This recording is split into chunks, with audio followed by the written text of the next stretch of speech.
Desde os anos 60, a Sega já produzia máquinas de arcade, não necessariamente eletrônicos, pois se utilizavam também de mecanismos de aço. A máquina de arcade Periscope da Sega de 1965 teve grande sucesso e popularizou a moeda de 25 centavos de dólar. Foi a Sega também quem criou a máquina de enorme sucesso, Helicopter. Os arcades dessa década eram mais mecânicos que eletrônicos, mas eram divertidos e foram um grande impulsionador do sucesso da Sega nesse ramo. Foi a partir de 1976 que a Sega abraçou de vez a eletrônica em suas máquinas de arcade, com telas CRT e microprocessadores Intel 88 ou Zilog Z80. As partes mecânicas não foram deixadas de lado por completo, mas agora tinham o papel de conferir mais imersão ao jogador através de volantes e pedais em cockpits ao invés de simples botões. Com o tempo, o hardware dos arcades da Sega também foram evoluindo para abrigar jogos com gráficos e sons cada vez mais sofisticados, até que em 1985 foi lançado a placa System 16, o sistema de arcades que deu origem ao grandioso Mega Drive. O System 16, ou Sistema 16 numa tradução livre, foi a primeira placa de arcade de 16 bits da Sega. Até então, os sistemas antecessores de nome System 1 e System 2 usavam o processador Zilog Z80 de 8 bits. Foram essas placas que deram origem ao Master System, que podemos detalhar melhor em outro momento. Voltando ao System 16, ele também trazia grandes melhorias em relação aos anteriores, não só no processador, mas também nos gráficos, som e memória. Na minha opinião, o grande acerto da Sega é ter colocado a CPU Motorola 68000, que não só trouxe o 16 para o nome do sistema, mas que deixou a arquitetura dessa máquina mais próxima aos computadores da época, facilitando portes de jogos que nasceram em outras plataformas. Só para você ter uma noção, o Apple Macintosh, Commodore Amiga e Sharp X68000 embarcavam esse processador, além de outros consoles e até arcades. Anos mais tarde, essa mesma CPU foi empregada em outros consoles de peso, como o System CP da Capcom e o poderoso Neo Geo. Essa proximidade no hardware foi um ponto contribuinte na hora de trazer portes dos arcades para o Mega Drive. Foram aproximadamente 40 jogos lançados para o System 16, com destaque para o Golden Axe, Shinobi e Altered Beast. Desde sua concepção, a Sega sabia que tinha uma plataforma bem projetada e competente em sua tarefa. Sendo assim, quando projetava o sucessor do Master System, ela se baseou no hardware do System 16 para projetar esse novo console. Se deu certo, acho que o fato do Mega Drive ser tão querido até nos dias de hoje já diz tudo. E aí pessoal, estão gostando do que viram até aqui? Já deixe seu like e se inscreva no canal para ser avisado sempre que eu postar um vídeo novo. O Nintendinho NES estava no mercado desde 84 e colocava muita pressão na venda do Master System da Sega. Portanto, ela queria entrar com os dois pés na porta para desbancar a concorrência, apostando nas tecnologias do seu arcade. O NES, usando uma variação do processador MOS 6502, ficava muito atrás do processador Motorola 68000. O marketing agressivo também foi marca registrada da Sega no lançamento do Mega Drive em 87, com a famosa campanha Genesis Does What Nintendo Don't. Genesis faz o que a Nintendo não faz. Para quem não sabe, essa campanha publicitária foi veiculada nos Estados Unidos, onde o Mega Drive recebeu o nome de Sega Genesis. Para bater de frente com o Mario, a Sega também trouxe um novo personagem, Sonic, o Ouriço. Ele tentava passar uma imagem de um personagem mais descoladão para abafar o Mario da Nintendo. Além disso, sua velocidade percorrendo a tela traduzia para o público o diferencial do Mega Drive, seu processador. Mas nem só de hardware, marketing e mascote vive um console de mesa. A Sega também tinha políticas mais amigáveis para desenvolvedoras terceiras, as famosas third parties, incentivando a variedade de jogos na sua plataforma.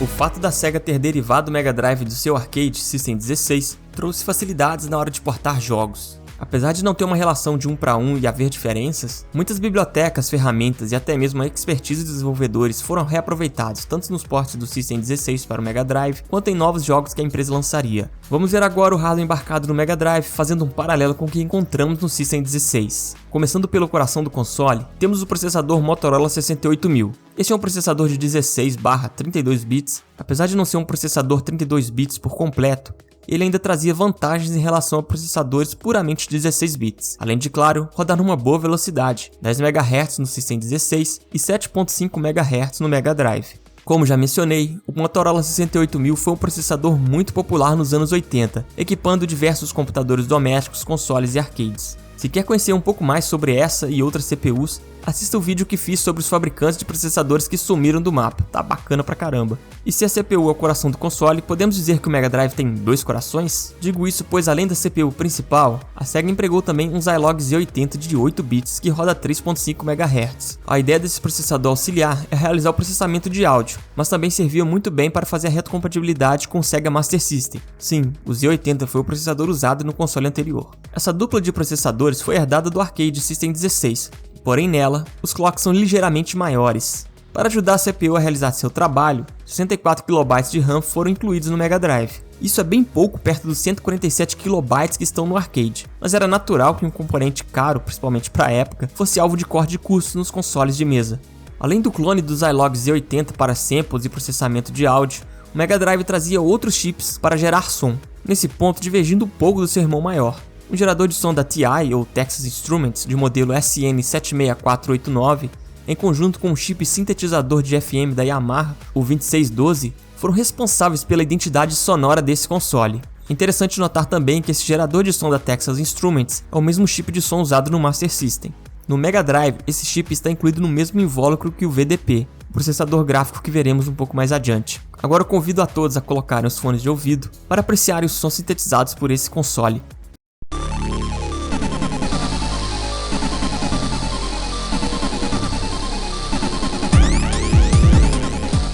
Que sonzeira, hein, rapaziada? Em contrapartida, o System 16 trazia um chip diferente, o Yamaha YM2151, que tinha 2 canais a mais de áudio, além do Z80 para executar samples.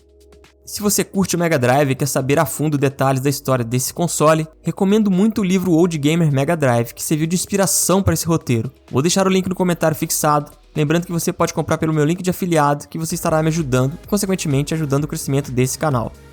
Agora, por último, mas não menos importante, temos o processador gráfico. Como era de se esperar, o Mega Drive não dispõe de todo o poder gráfico do seu irmão maior, o System 16, mas a Sega conseguiu entregar ótimos resultados através do VDP, sigla para Video Display Processor. Rodando a 13 MHz, o chip gráfico consegue renderizar até a resolução de 320 por 240 e conta com 64 KB de VRAM para realizar seu trabalho, além de possuir 2 memórias internas no mesmo silício, de 128 e 80 bytes. Enquanto o chip VDP era exclusivo do Mega Drive, o System 16 trazia um processador gráfico que variava conforme a versão da placa e necessidade do jogo. Podemos tentar simplificar falando de seus aspectos mais comuns. O System 16 rodava a maioria dos jogos numa resolução um pouco superior ao Mega Drive, 384 por 224, quanto a 320 por 240 do Mega Drive, seu irmão menor. A placa do arcade se destacava por conseguir mostrar mais sprites e cores simultaneamente na tela. São 4096 cores contra 512 do Mega Drive. A superioridade gráfica era em parte devido ao VRAM do arcade ser um pouco maior, 97 KB contra 64 KB no Mega Drive. O System 16 também suportava escalonamento de sprites via hardware, técnica muito usada em jogos 2D para dar um senso de proximidade. No Mega Drive, os desenvolvedores tinham que se virar para tentar atingir algo similar, através de software, perdendo na velocidade. Bom ressaltar que é muito comum os arcades receberem melhorias conforme os jogos vão sendo lançados. Com o System 16 não foi diferente, então temos a versão A e B desse sistema de arcade que traziam melhorias que compreendem aumento de memória RAM, recursos de áudio e gráficos, dentre outros aspectos. Notamos aqui que o Mega Drive compartilhava basicamente a CPU com seu irmão arcade, enquanto que certas decisões referentes ao hardware foram tomadas pela Sega para manter o preço do console competitivo.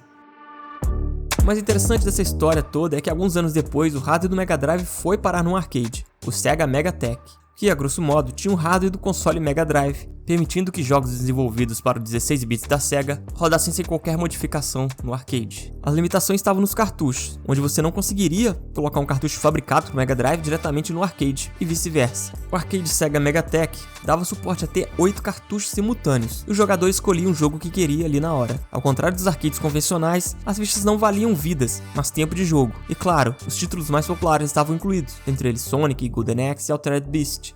Partindo da sua tecnologia dos arcades, a Sega trouxe para o público de casa o Mega Drive, fazendo a alegria de muitos. O sucesso do console de 16 bits da Sega se deve muito às boas decisões que foram tomadas para tornar o Mega Drive um console amigável de se programar novos jogos, além de trazer ports de arcades, trazendo um gostinho dos fliperamas para a biblioteca desse console. Ao longo dos anos 90, tivemos alguns sistemas de arcades que também compartilhavam características com os consoles de mesa da Sega, até mesmo com o PlayStation da Sony. Se quiserem mais um episódio desse assunto, comenta aí embaixo. Então esse foi mais um vídeo do canal 8-Bit de Nostalgia. Deixo aí pra vocês um vídeo que fala como os cartuchos funcionavam. Não se esqueça de deixar aquele like e se inscrever no nosso canal. Um grande abraço, valeu!